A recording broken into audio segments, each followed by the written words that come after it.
저녁 중보 기도회를 시작하도록 하겠습니다. 오늘 본문 말씀은 마태복음 23장 33절 34절 말씀입니다. 마태복음 23장 33절 34절 말씀 제가 읽도록 하겠습니다. 뱀들아 독사의 새끼들아 너희가 어떻게 지옥의 판결을 피하겠느냐. 그러므로 내가 너희에게 선지자들과 지혜 있는 자들과 서기관들을 보내매 너희가 그 중에서 더러는 죽이거나 십자가에 못 박고 그 중에서 더러는 너희 회당에서 채찍질하고 이 동네에서 저 동네로 따라다니며 박해하리라. 오늘도 저녁 중보기도회를 위하여 온라인으로 예배를 드리고 또 기도의 자리에 나아가는 여러분 모두에게 하나님의 크신 은혜와 사랑이 함께 하시기를 주님의 이름으로 간절히 축원합니다.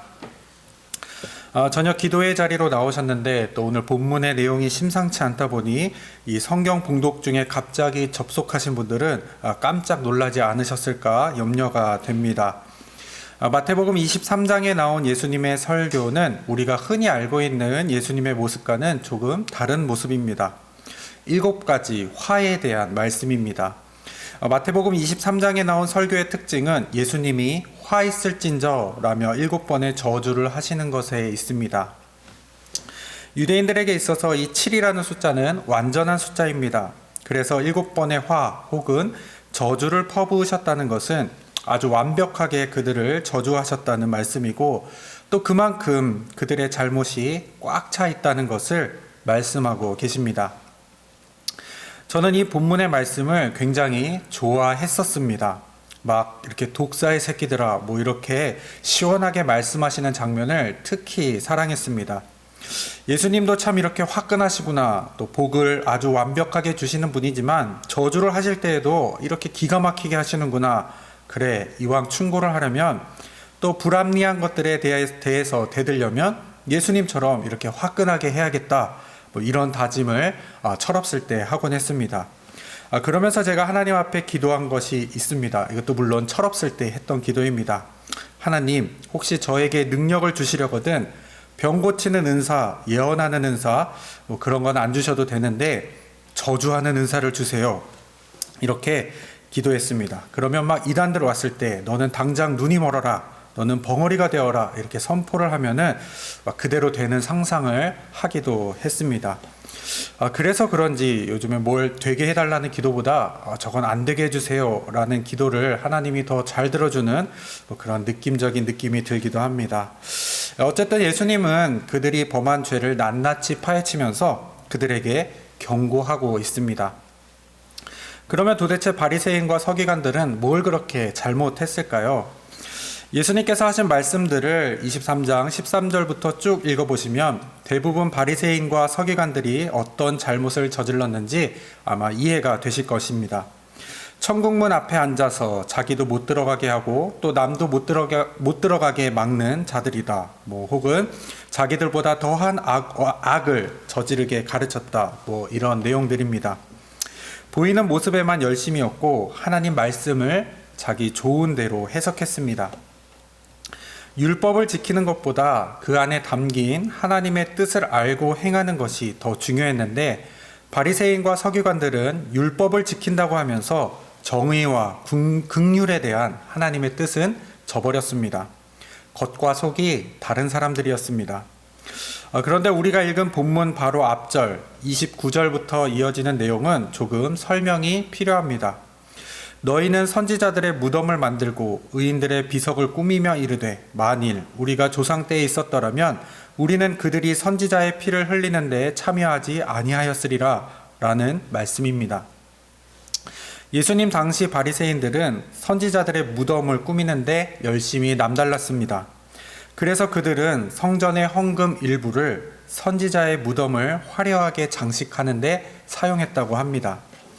이렇게 선지자들의 무덤을 화려하게 꾸미면서 자기들의 경건함을 과시하는 동시에 의인과 선지자들을 죽인 조상들과는 다르게 자기들은 선지자를 진심으로 존경하고 따르는 사람이라는 것을 보여주려고 했습니다.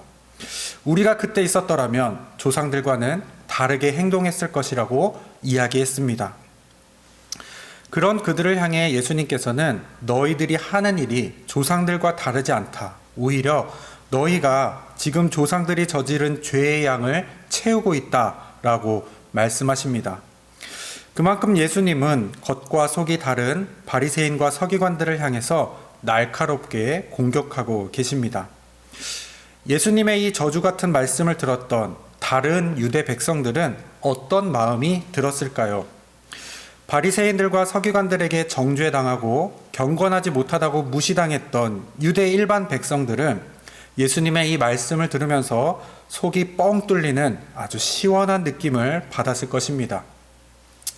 아마 예수님이 바리새인과 서기관들을 혼내는 이 장면을 보고 있었던 수많은 유대 백성들도 똑같이 아주 시원했을 것입니다. 그런데 우리는 여기서 중요한 사실을 잊어선 안 됩니다. 마태복음은 마태가 교회 공동체에게 예수님을 소개하기 위해서 쓴 성경입니다. 마태복음을 읽는 독자들은 교회 공동체, 곧 저와 여러분 같은 크리스찬들입니다. 그렇다면 왜 마태는 예수님께서 바리새인과 서기관들을 이렇게 완벽하게 저주하시고 혼내신 일을 기록해서 교회 공동체에게 읽게 했을까요? 우리 속이라도 시원하라고 쓴 것일까요? 아니면 이 글을 좀 바리새인이나 서기관들에게 읽게 해서 그들의 잘못을 좀 깨달으라고 쓴 것일까요? 아닙니다. 지금 마태복음을 읽고 있는 너희들도 혹시 이와 같은 모습을 하고 있지는 않느냐, 이런 모습에 빠지지 않도록 조심하라 라는 메시지를 보내고 있는 것입니다. 착각하지 말라는 것입니다. 예수님은 지금 바리새인과 서기관들을 혼내고 계시지만 오늘 우리들의 모습도 돌아보라고 하십니다. 예수님께서 이 땅에 오셔서 사역하시던 기간에 수많은 사람들이 착각 속에서 살았습니다.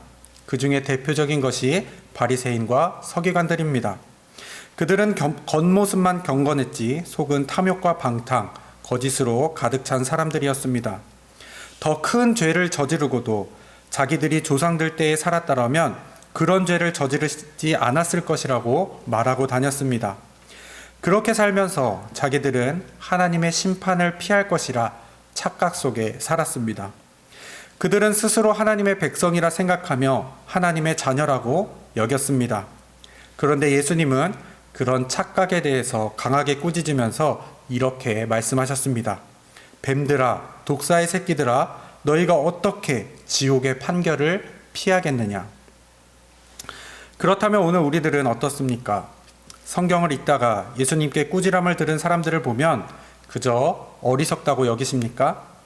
바리새인과 서기관을 보면서 우리와는 다른 외식하는 나쁜 사람들이라고 여기십니까? 만약 우리가 예수님 시대에 살았다면, 그때로 돌아간다면 우리는 예수님께 어떤 평가를 받았을까요? 혹시 저와 여러분도 착각 속에 살고 있지는 않는 것일까요? 교회에 오래 다녔다고 해서 또 시간이 흐른다고 해서 자연적으로 좋은 크리스찬이 되는 것은 아닙니다. 우리의 마음과 우리의 삶을 돌아보아야 합니다. 저는 오늘 주님의 말씀이 우리 모두에게 강한 경고의 메시지가 되길 소망합니다. 또 이 말씀이 목회자인 저에게도 강한 메시지로 다가오기를 소망합니다. 하나님께서 우리를 바라보실 때 안타까운 마음이 들지 않으셨으면 좋겠습니다. 많은 사람들이 오늘날 교회와 성도들의 모습을 진단하고 있습니다. 미국의 찰스 알렌 박사는 이런 통계를 발표했습니다. 교인 중 20%는 주일 예배에 출석하지 않고 25%는 기도를 드려보지 못했고 35%는 가정에서 성경을 읽는 일이 없고 60%는 기독교 서적을 읽어보지 않았으며 75%는 교회에서 책임을 회피하고 85%는 전도를 한 번도 하지 않았으나 교인들 100%는 천국에 가기를 원하고 있다. 저와 여러분은 어디에 속해 있습니까? 사랑하는 꿈마을 일림교회 성도 여러분, 어쩌면 우리도 지금까지 바리새인과 서기관들처럼 착각하며 살아왔는지도 모릅니다. 그래서 코로나19라는 위기 가운데에 지금의 기독교가 신뢰를 잃고 손가락질을 받고 있는 것은 아닐까 생각해 봅니다.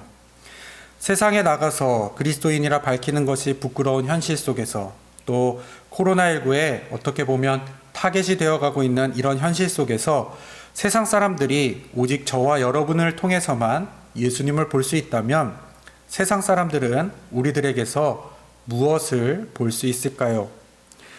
크리스찬의 뜻은 두 가지라고 합니다. 하나는 예수님께 속한 자이고 또 다른 하나는 예수님을 닮는 자들입니다. 그리고 천국에서는 그리스도를 닮은 자들만 들어오라고 하십니다. 저와 여러분 모두가 진정한 크리스찬들이기를 원합니다. 착각 속에 사는 것이 아니라 예수님께 속하고 또한 예수님을 닮아가며 살아가야 합니다. 그렇게 살아갈 수 있게 되시기를 주님의 이름으로 간절히 축원합니다. 기도하겠습니다. 하나님 감사합니다. 우리가 착각 속에 살지 않도록 말씀으로 우리의 영을 깨워주시고 또 우리의 양심을 찔러주심에 감사를 드립니다. 오늘 말씀들을 통하여 우리 자신들을 다시 한번 점검하게 하시고 정말 크리스찬다운 삶을 살아갈 수 있도록 또 하나님 나라의 백성답게 하나님의 자녀답게 살아갈 수 있는 우리 모든 성도님들 되도록 인도하여 주시옵소서. 세상 가운데 살아가면서 크리스찬으로서 해야 할 일들이 있다면 행하게 하시고 또 하지 말아야 할 것들이 있다면 절제할 수 있는 성도들이 되게 하여 주시옵소서. 그래서 주님의 근심이 되는 기독교인이 아니라 주님의 기쁨이 되는 우리 꿈마을 엘림교회 모든 성도님들 될 수 있도록 주님 인도하여 주시옵소서.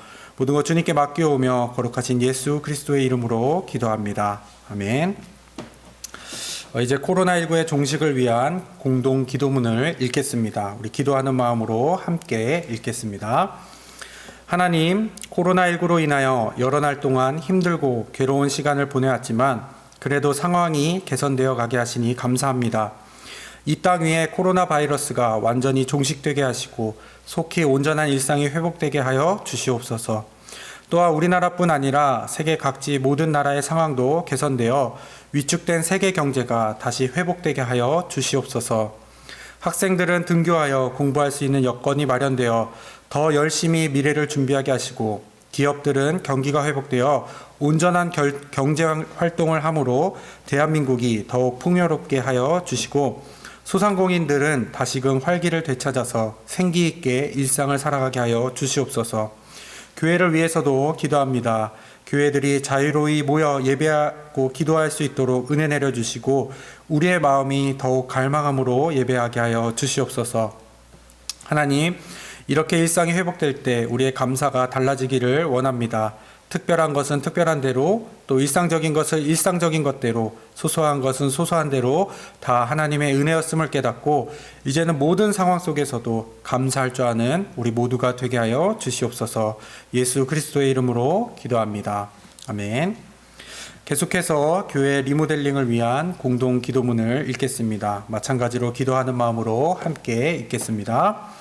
하나님, 우리 꿈마을 엘림교회에 귀한 기회를 허락하여 주시니 감사합니다. 리모델링이 단지 건물만을 새롭게 하는 것이 아니라 새로워진 성전과 함께 우리 교회의 비전도 새로워지고 성도들의 마음도 새로워지게 하여 주시옵소서. 그래서 이 시대와 지역 가운데 맡겨진 사명을 조금도 부족함이 없이 감당하는 교회가 되게 하여 주시옵소서.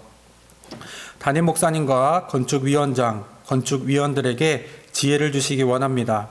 순간마다 잘 생각하고 판단할 수 있는 분별력을 주시고 하나님이 주시는 지혜로 모든 과정들을 진행해 가도록 붙들어 주시옵소서. 무엇보다도 리모델링이 기도로 진행되기를 원합니다. 모든 성도들이 이 일에 마음을 모으게 하시고 기도로 시작하여 기도로 마무리되는 공사가 되게 하여 주시옵소서. 이제 철거 작업을 마무리하고 다음 단계의 일정이 진행됩니다.